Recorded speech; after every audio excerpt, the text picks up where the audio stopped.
Le décès d'un conjoint a toujours des répercussions néfastes sur le psychique de la veuve. Les psychologues parlent de déni, de sidération et même de dépression. Choc psychique dans un premier temps.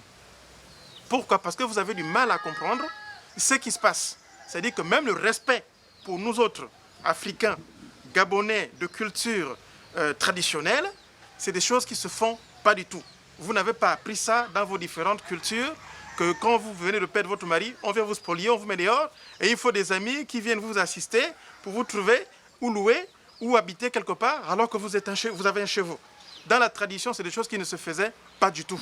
La veuve surmonte généralement cette épreuve par un accompagnement social, mais pour les psychologues, la meilleure façon d'y faire face est d'avoir recours à ses capacités internes en fonction de son vécu. Chacun de nous a des capacités internes, que l'on soit timide ou que l'on soit bouillant.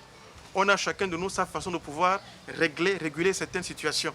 Il y a des lectures qui sont faites pour ça.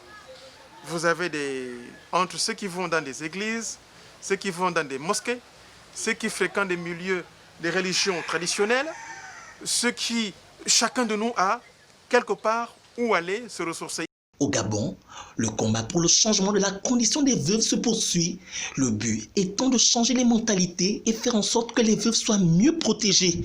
L'Assemblée générale des Nations Unies a d'ailleurs proclamé le 23 juin Journée internationale des veuves à l'initiative du Gabon, par le biais notamment de la fondation Sylvia Bongo Ondimba.